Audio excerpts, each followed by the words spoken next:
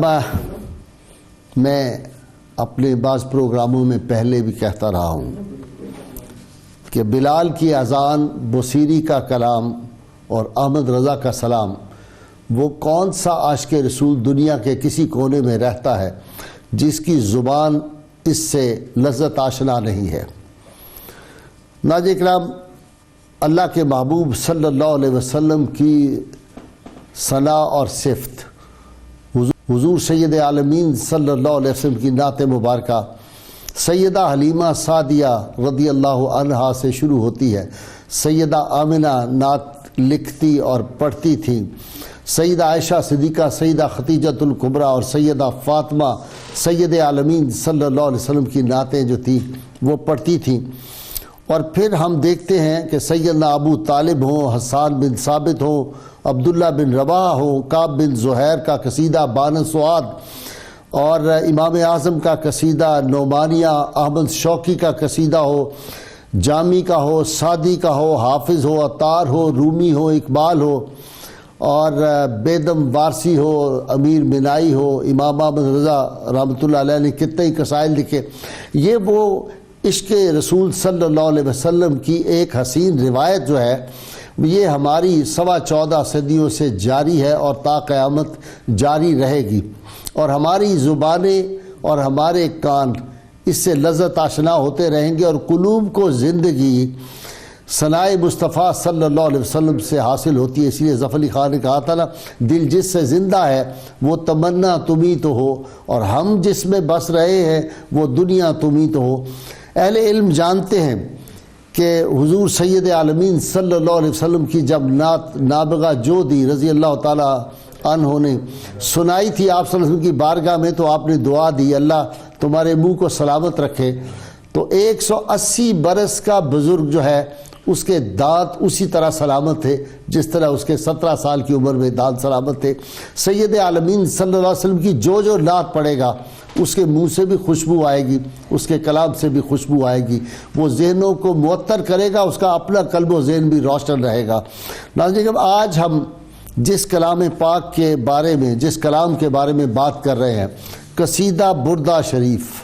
اس کے فضائل و برکات کے حوالے سے قصیدہ بردہ کیا ہے؟ آج سے 800 برس پہلے ایک عاشق رسول جو پہلے بادشاہوں کے درباروں میں جا کر ان کے قصیدے لکھتا تھا، انعام و اکرام پاتا تھا، پھر ایک روز ایسا بھی ہوا کہ اس کو فالج کا مرض لاحق ہو گیا، جسم بے جان ہو گیا۔ اطباء کا علاج کیا، شاہی طبیب جو تھے بلائے گئے، علاج کر کے سب عاجز آ گئے۔ جب کسی طرف کچھ نہیں بنا تو پھر وہی بات ہوئی کہ کسی نے دل سے کہا تھا کہ میرا تو کائنات میں تیرے سوا کوئی نہیں، عرض تیری، سما تیرے، بندے تیرے، خدا تیرا۔ پھر اس طرف جو ہے وہ نگاہیں جھک گئیں، اور جب اس طرف ہوئیں تو پھر آپ صلی اللہ علیہ وسلم کی بارگاہ اقدس میں قصیدہ لکھا۔ یہ قصیدہ بردہ کیا تھا کہ سید عالمین صلی اللہ علیہ وسلم جب اس کو سماعت فرما رہے تھے، صحابہ کرام بھی بیٹھے تھے، مسجد نبوی کا منظر تھا، امام بصیری کلام پڑھ رہے ہیں، اور رحمت کونین صلی اللہ علیہ وسلم اس طرح جھوم رہے تھے جس طرح باد صبا میں پھلوں سے لدی ہوئی ڈالی باغ میں جس طرح ہوا کے جھونکوں سے لہراتی ہے، اس طرح سید عالمین صلی اللہ علیہ وسلم خوش ہو رہے تھے اور جھوم رہے تھے۔ ناظرین کرام، یہ وہ بابرکت لمحات تھے جب اللہ کے محبوب صلی اللہ علیہ وسلم اتنے خوش ہوئے، اور خاص طور پر جو اہل علم نے تحقیق کی کہ اشعار نمبر 6 39, 40 اور 55 جب خاص طور پہ اشعار پڑھے گئے تو سید عالمین صلی اللہ علیہ وسلم نے بے پناہ مسرت کا اظہار فرمایا اور امام بصیری کو اپنی چادر مبارک عطا فرمائی، کندھوں سے اتار کے جو اپنی چادر عطا فرمائی تھی۔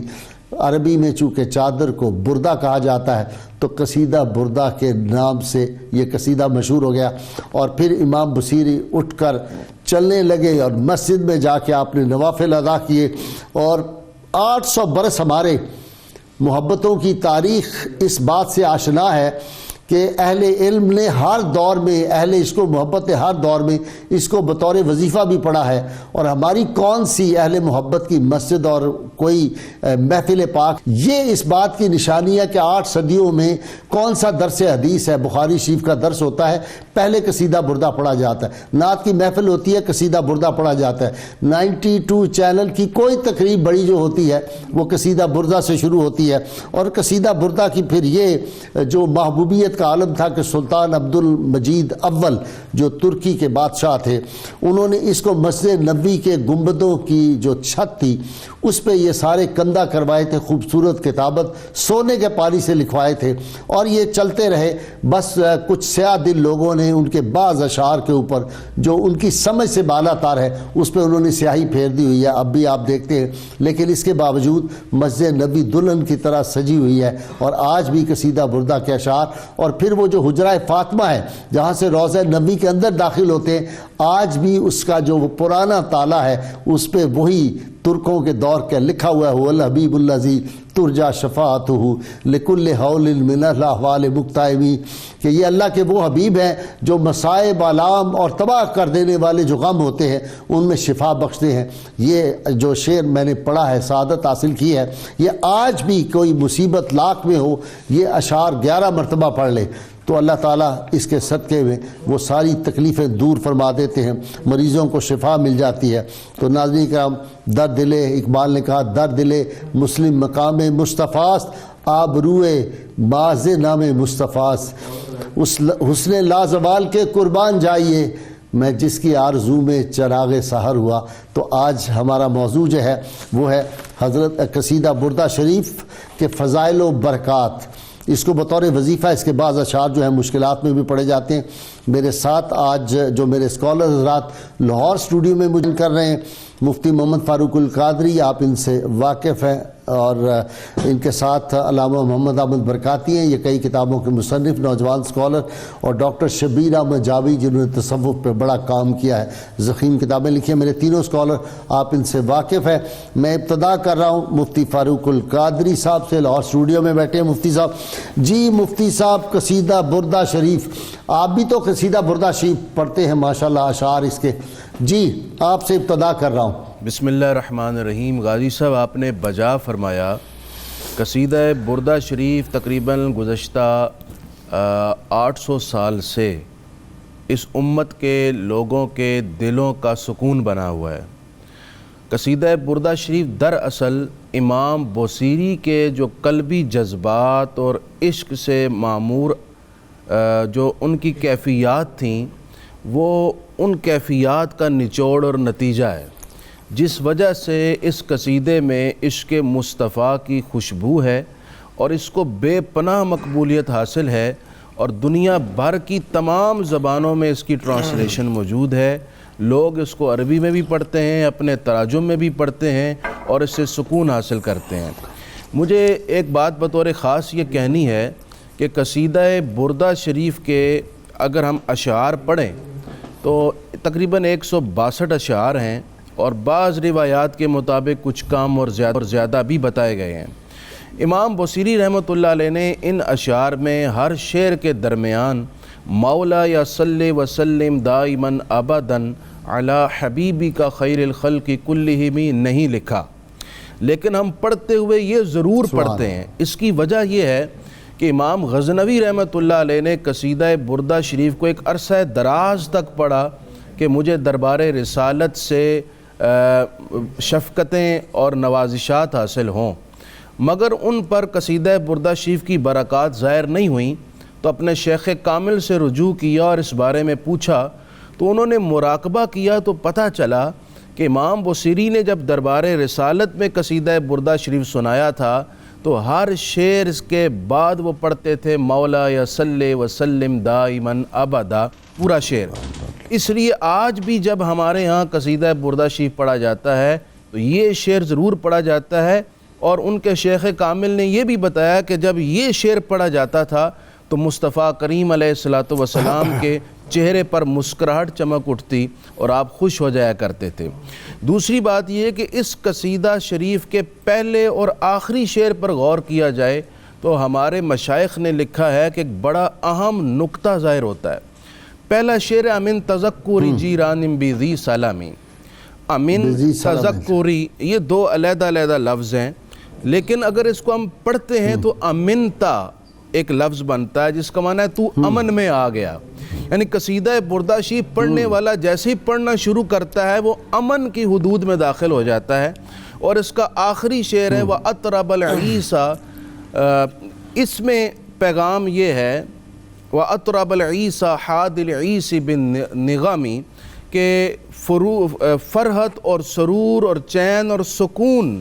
اس کا نتیجہ ہے قصیدے کا۔ گویا آخری اور پہلا شعر یہ بتا رہا ہے پڑھتے ہوئے امن میں آ جاتا ہے، اور پڑھنے کا نتیجہ یہ نکلتا ہے کہ دل کی راحت،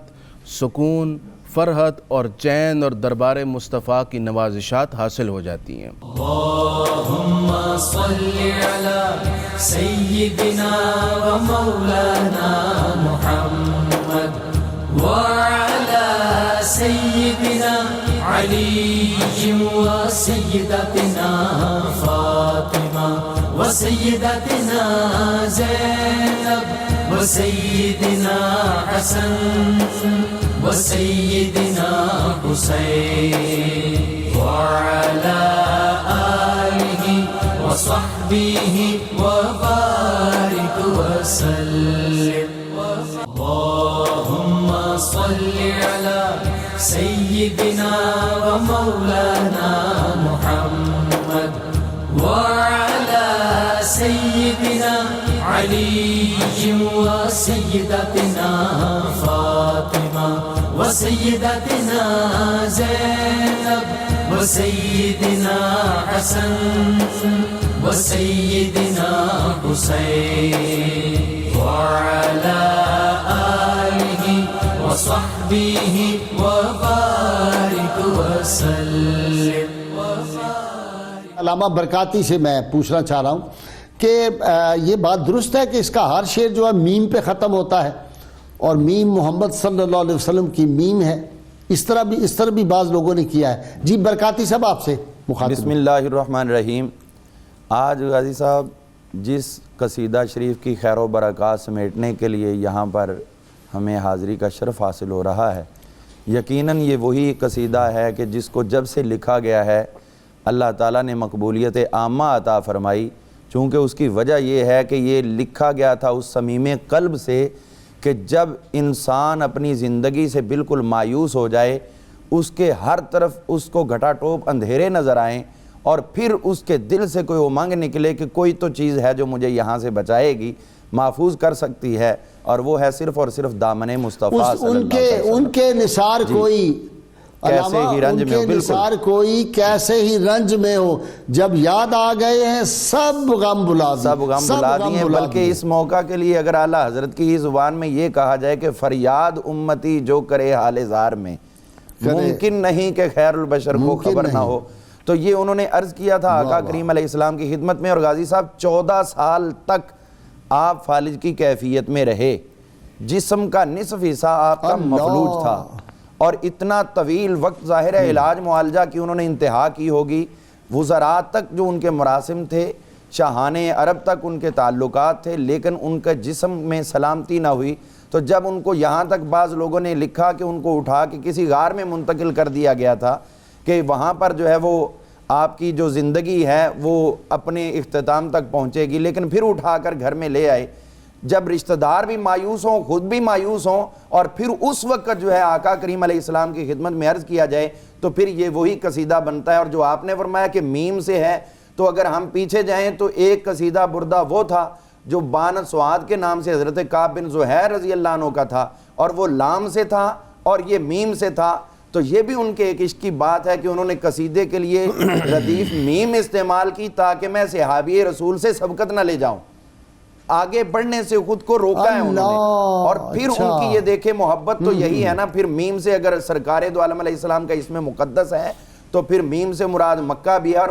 میم سے مراد مدینہ منورہ بھی ہے. تو یہ ان کی تمام محبتیں یہاں پر جمع نظر آ رہی ہیں. اور غازی صاحب قبلہ اس کا ایک دیکھیے سب سے بڑا جو ہم خیر و برکات کی بات کر رہے ہیں، اس دور میں جو ایک وزیر تھے بہاؤدین، ان کو جو ہے یہ قصیدہ جیسی ان کو خبر ملی تو انہوں نے کہا کہ یہ قصیدہ آپ ہمیں عطا کریں. لکھ کے دیا گیا. پھر ان کا عمل یہ رہا زندگی بھر کہ وہ ننگا سر، اس دور میں ننگا سر ہونا اپنے آپ کو انتہائی جو ہے وہ گرانے والی بات ہوتی تھی، اپنے آپ کو انتہائی عاجز کرنے والی بات ہوتی تھی. ننگے سر اور ننگے پاؤں خود بھی وہاں پر کھڑے ہو جاتے اور اپنے اہل خانہ کو بھی کھڑا کرتے، اور پھر ان میں سے کوئی شخص جو ہے وہ قصیدہ بردہ شریف پڑھتا. اور پھر سعد الدین الفارقی، یہ بہت بڑے ایک ادیب اور محدث گزرے ہیں، ان کو جب آشوب چشم ہوا اصل میں مفتی صاحب، اب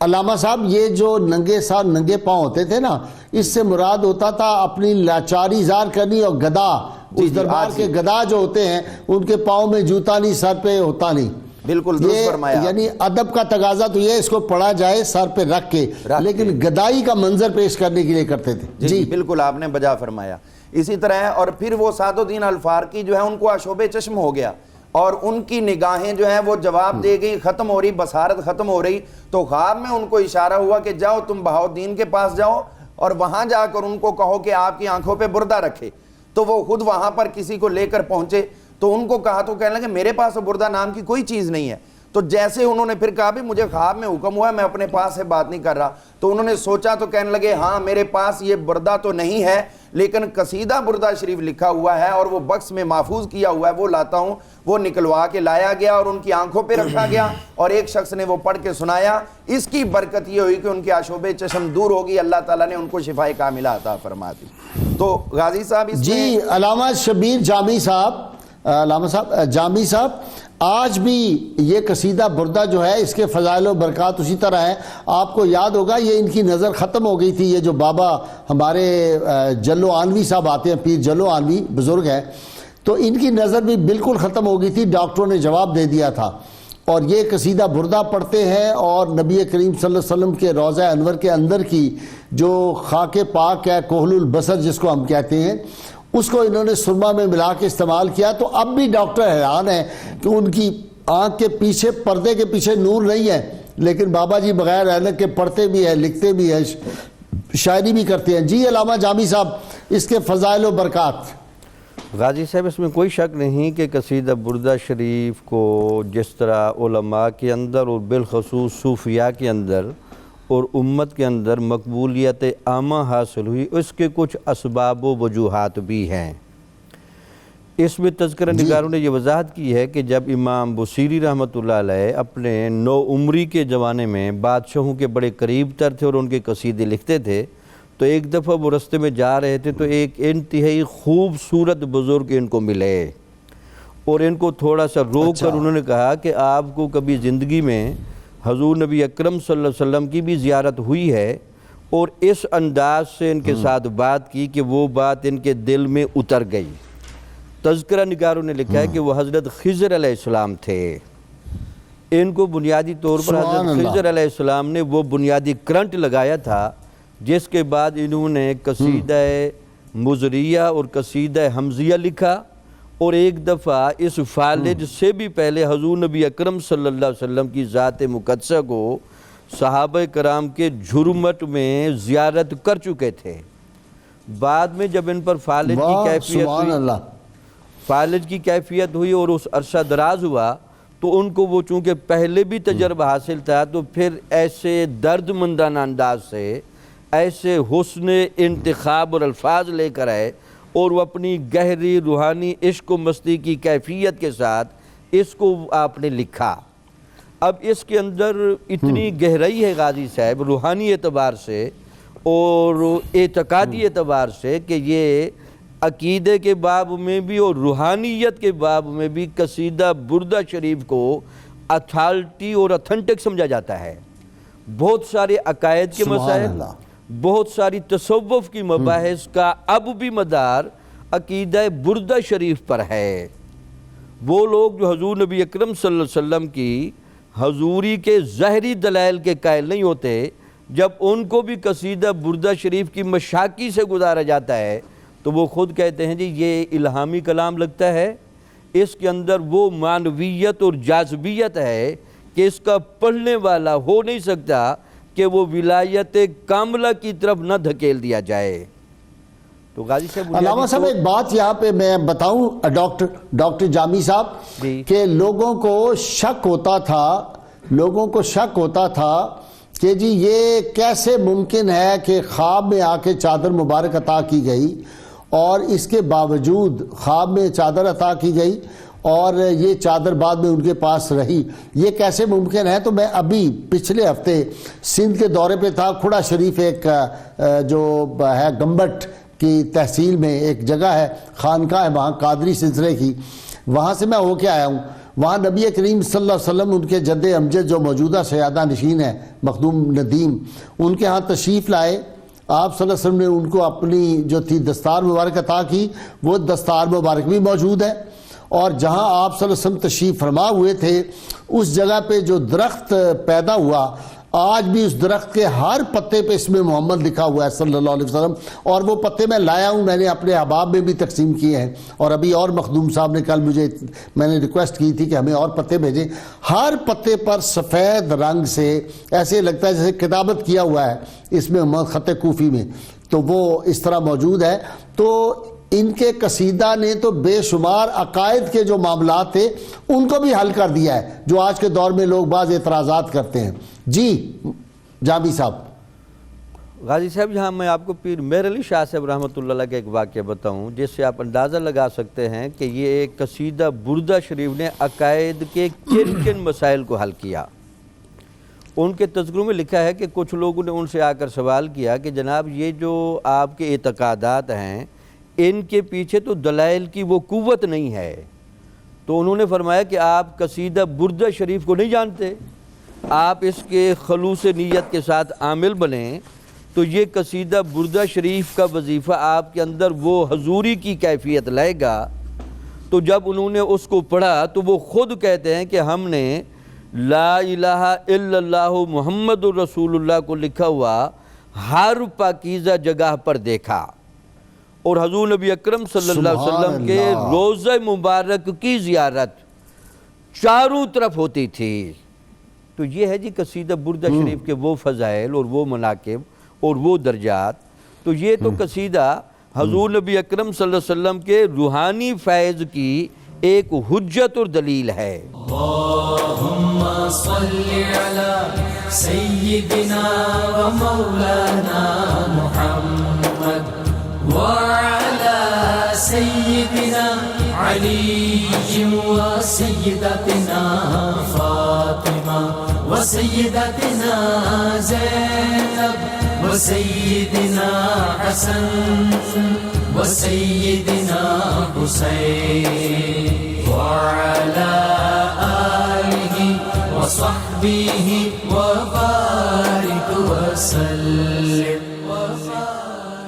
اللهم صل على سيدنا ومولانا محمد وعلى سيدنا علي وسيدتنا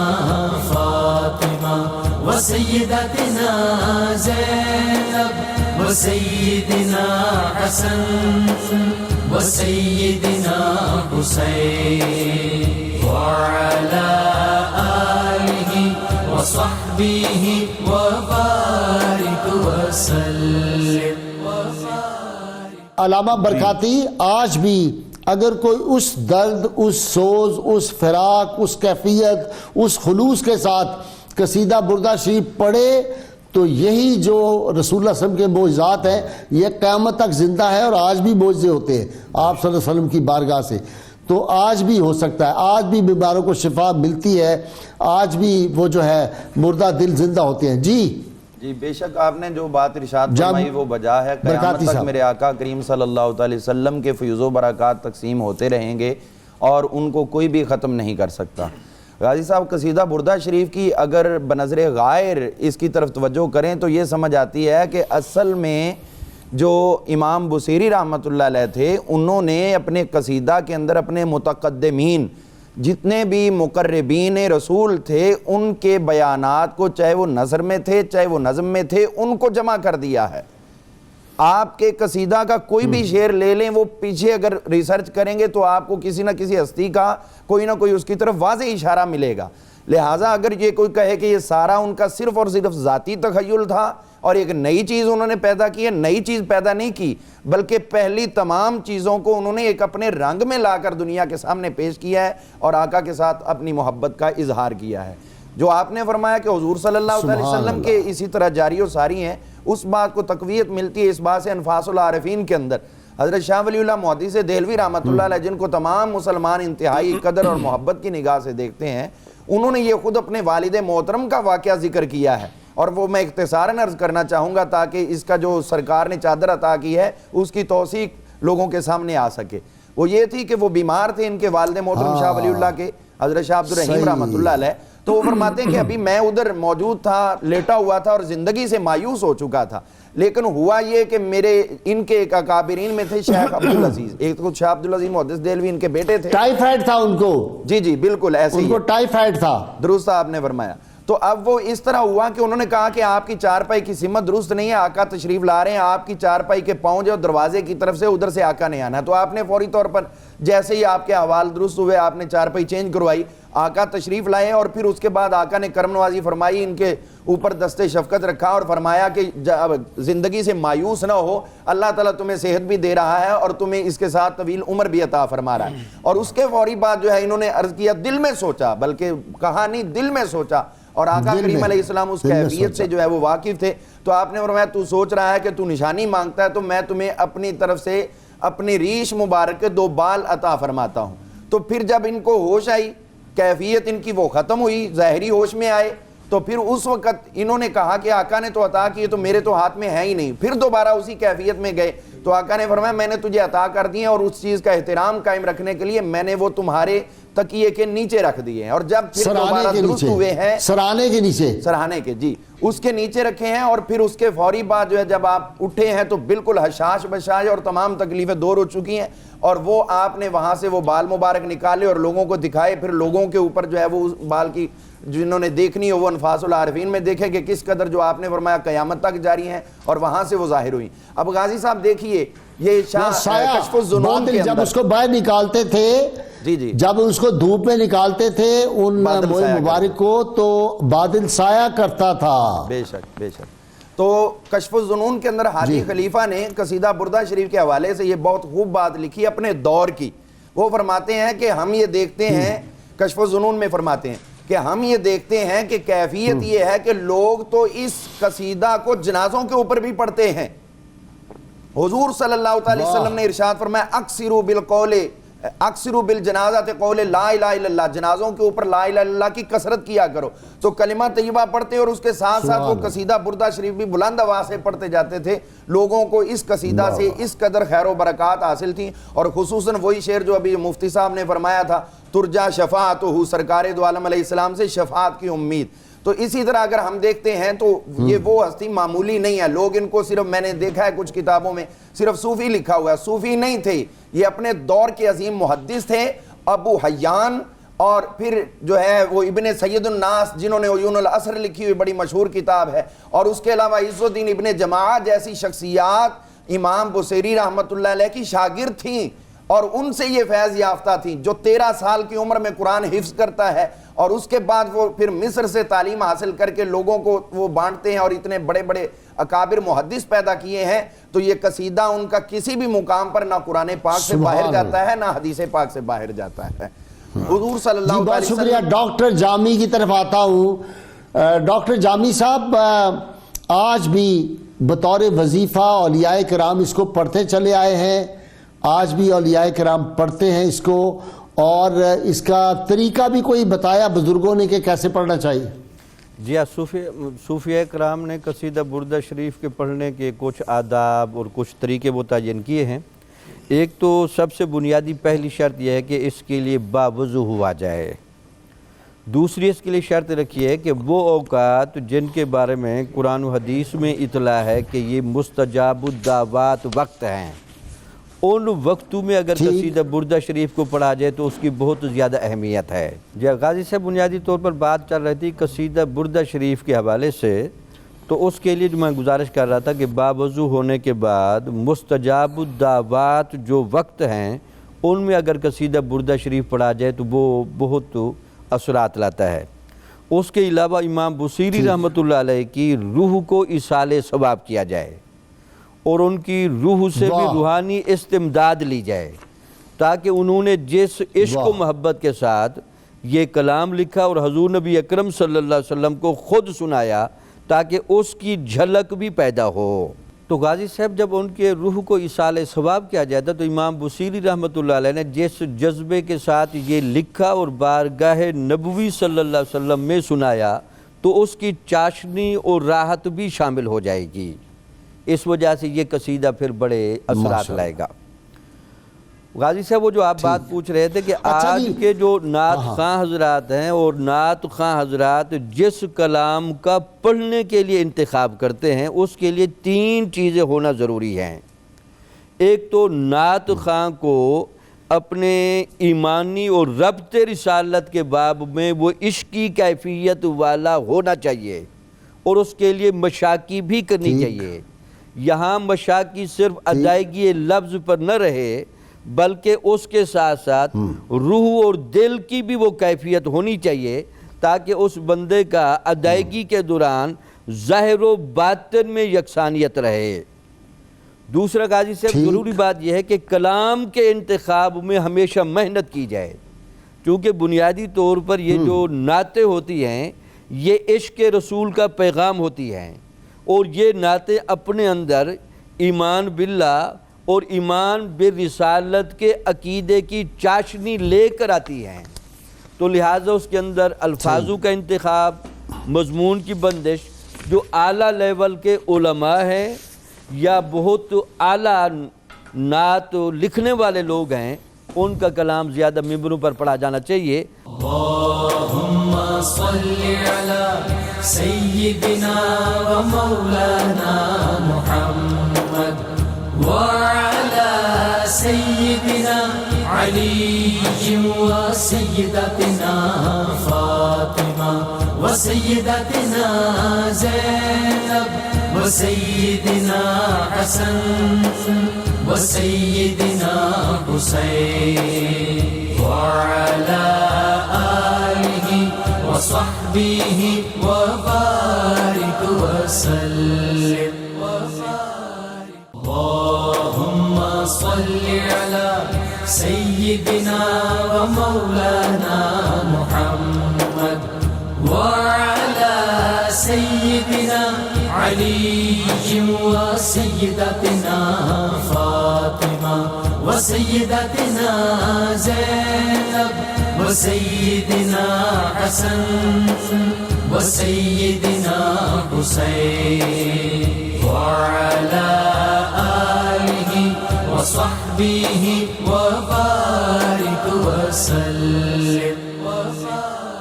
مفتی فاروق القادری صاحب کی طرف آتا ہوں۔ قاضی صاحب میں ایک اور بات بڑی بہت یہ قصیدہ بردہ شریف کے 2-3 شعروں کے بارے میں کہنا چاہتا ہوں،